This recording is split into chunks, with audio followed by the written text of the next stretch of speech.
মানুষকে পেরেশানিতে রাখা, টাকা পয়সা নষ্ট করার চিন্তা, এগুলি করতে পারবেন, সারা জীবনই করতে পারবেন।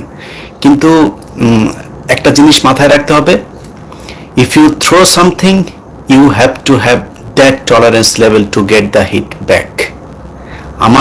আমি আমার মানে কোনো খারাপ কাজ, ভালো কাজ, যেটার জন্যই হোক, আমি বিশ্বাস করি যে আমি মানে ওইটার জন্য আমি পে করবো। আমি খারাপ কাজ করলে ওইটার জন্য পে করতে হবে, আবার ভালো কাজও যদি করে থাকি তাও ওইটার জন্য পে করব। একজন মানুষ, ধরেন কালকে আমি একজনকে ফোন করলাম, তিনি, নামটা বললাম না, তিনি বাংলাদেশে তথাকথিত যুদ্ধ অপরাধের মামলার একজন পলাতক আসামি, তথাকথিত। হ্যাঁ, তো প্রচন্ড সম্মান করি, আমাকে সে কখনো আব্বু ছাড়া কখনো ডাক দেয় না। অনেক বয়স্ক, বাংলাদেশের টেলিভিশনের অনেক আগের, যিনি মাসলা টাসলা নিয়ে রমজানে বিশেষ করে ওনাকে দেখতাম। এই ব্যক্তিটা কোথায় আছে, ওনার নিরাপত্তার স্বার্থে আপনাদেরকে না বললাম, ফোন করে দোয়া চাইলাম। তো আবারও করলাম, কল করলাম, আজকেও কল করলাম। সকালে কল করার পরে ওই মাঝখানে দেখলাম উনি অনেকবার ফোন করেছে, ঠিক আছে, কারণ আমি যতক্ষণ কোর্টে ছিলাম ততক্ষণ আমার ফোন তো বন্ধ ছিল, কারণ উনি অনেকবার কল করেছে, বলছিল যে তোমার জন্য সেই তখন থেকে নামাজ পড়ে, কোরআন পড়ে তারপরে দোয়া করছিলাম। ভাই, দুনিয়ার মধ্যে না এর চাইতে বেশি কিছু আর নাই। আপনি মরবেন, আমি মরব, সবাই মরতে হবে। আপনি কি রেখে যাচ্ছেন, আপনি কেমন মানুষ, সেটা সবচেয়ে বড় কথা। আমি ইলিয়াস বলতে পারে খুশি হয়ে, ধরেন আমার যারা এনিমি তারা অনেক সময় বলে, বেটা তুই তো কফি বিক্রি করে খাইস, তুই তো ট্যাক্সি চালায় খাইস। ভাই, আমি চুরি করি না, অন্যায় করি না, মানুষের কাছে মানে মাথার মধ্যে পিস্তল ধরে জিম্মি করে তারপরে কারোর কাছ থেকে টাকা পয়সা নেই না, কারোর বিপদে ফেলে তারপরে একটা ফাঁদের মধ্যে আটকে তারপরে কারোর কাছ থেকে ধান্দাবাজি করি না, এইটুক অন্তত জানি। তো খারাপ কোনো কাজ করি না। আপনার যদি মনে হয় যে ইলিয়াস আজকে তার টাকা পয়সা কম, সে এখনো উবার চালায়, সে রেস্টুরেন্টে কাজ করেছে, তো এটাতে যদি আপনার কাছে মনে হয় যে ইলিয়াস খারাপ, তাইলে ইলিয়াসরা আর বাংলাদেশে আসবে না, ঠিক আছে? কারণ ইলিয়াসদের ধরেন জন্ম কম হয়, সত্যি কথা। এটা বুঝবেন যখন আপনি হিন্দু, আপনি যখন আওয়ামী লীগ, আপনি যখন জামাত, আপনি যখন বিএনপি, আপনার মানে বিপক্ষে যখন যাবে তখন মনে হবে যে এই লোক আমার খারাপ। আমি মিথ্যা কথা বলি না। পলিটিক্যাল অনেক রেটরিক থাকতে পারে, পলিটিক্যাল নিউজ করতে গেলে অনেক সময় মানে আমি যদি গভর্নমেন্টের বিরুদ্ধে কিছু বলি, তাদেরকে আতঙ্কে রাখার জন্য, প্রতিপক্ষকে সাহস দেওয়ার জন্য অনেক কথাবার্তা বলি। কিন্তু আমি যদি কোনো বিষয় নিয়ে অনুসন্ধান করি, কোনো বিষয় নিয়ে কথাবার্তা বলি, এগুলি কি বলবো, এগুলির মানে বেজ আছে, এটা মাথায় রাখতে হবে। হ্যাঁ, তো যাই হোক, আপনাদের যদি নাকি আপনারা অনেকেই কোশ্চেন করছেন আমি কোথায় আছি, আমি আলহামদুলিল্লাহ বাসায় আছি, আপনাদের সবার দোয়ায় ভালো আছি। আমি বিশ্বাস করি যে অনেক ভালো মানুষ, অনেক ভালো মানুষ আমার জন্য দোয়া করে, এবং ভালো মানুষের দোয়া আল্লাহ কবুল করেন। তো এটা জীবনে বহুবার দেখেছি, বহুবার। ধরেন আমি আমেরিকাতে যখন আসি, আমার জানুয়ারি 6 তারিখে আমার ডেট ছিল, হিয়ারিং ছিল। তো আমাদের পরিচিতই ছিল যিনি তখন বিচারক ছিলেন, তিনি বলছিলেন যে আমাকে সম্ভবত 22 বা 23 তারিখে ডিসেম্বরে ফোন করে বললেন যে ভাইয়া তোমারে কিন্তু বেল দেওয়া যাবে না, এবার তো আটকায় দিবে। তো আটকায় দিবে এখন, তখন ধরেন কনক ভাই জেলে, আমাদের ইটিভির চেয়ারম্যান আব্দুল সালাম জেলে, সবাই জেলে, তখন সবাইকেই ধরছে। আমাদের তখন 21 টিভির ডিরেক্টর যে, তাও সেও আমার পরপরই তার একটা হিয়ারিং এ যে তারপর ধরা পড়লো।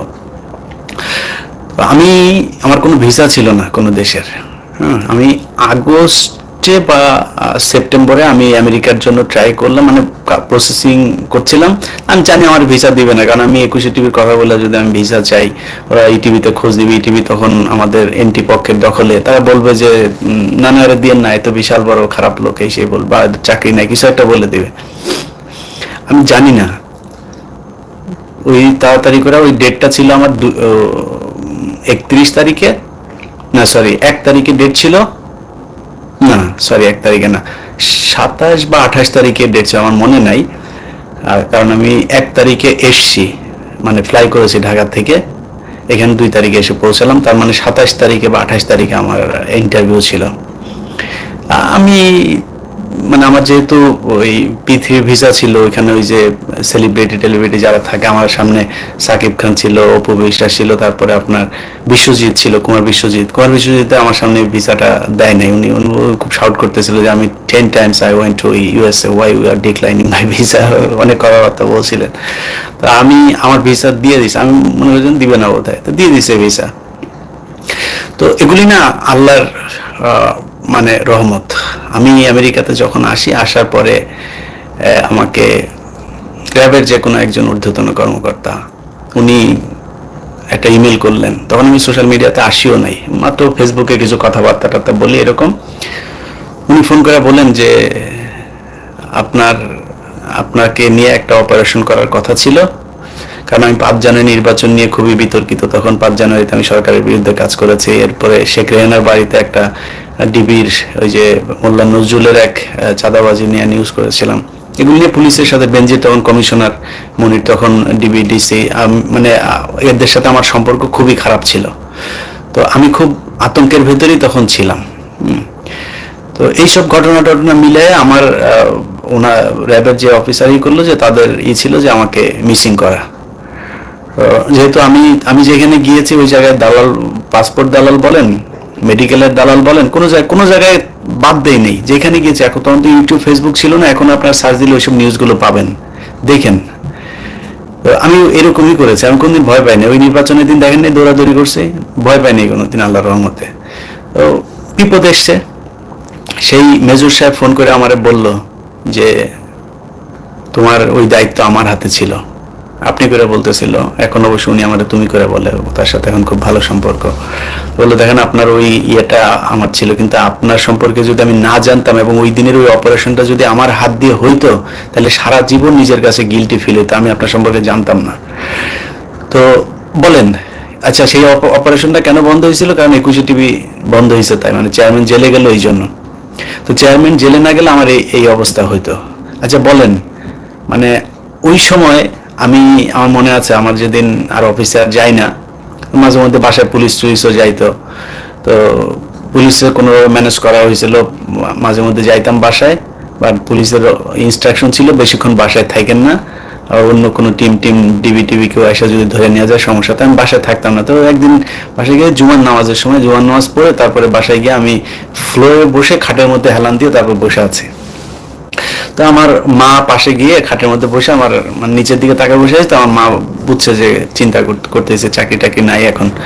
তো মা বলতেছে যে আল্লাহ যা করে ভালোর জন্যই করে।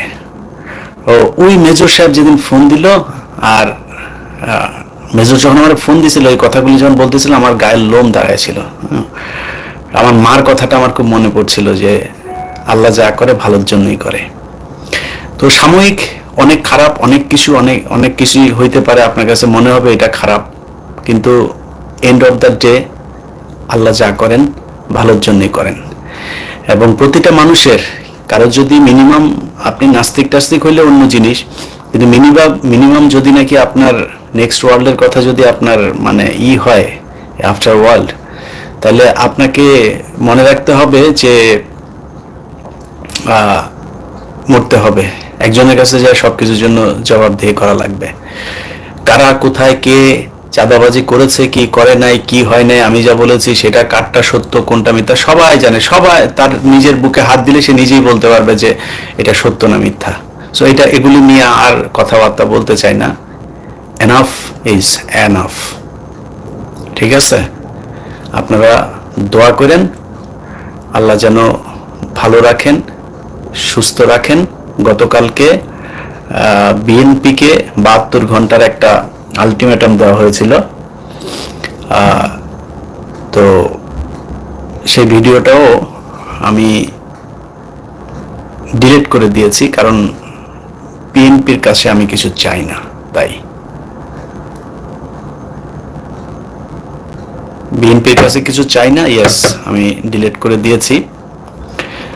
আর হযরত আলী রাদিয়াল্লাহু তাআলা আনহু একটা যুদ্ধে, আমি ঠিক কোন যুদ্ধে মনে করতে পারছি না, বলেছিলেন, মানে একজন কাফেরকে মারছিলেন, ঠিক ওই মুহূর্তে মানে তরবারি উপরে উঠানো ওই সময় ওই কাফের আলী রাদিয়াল্লাহু তাআলা আনহুর মুখে থুতু দিয়েছিল।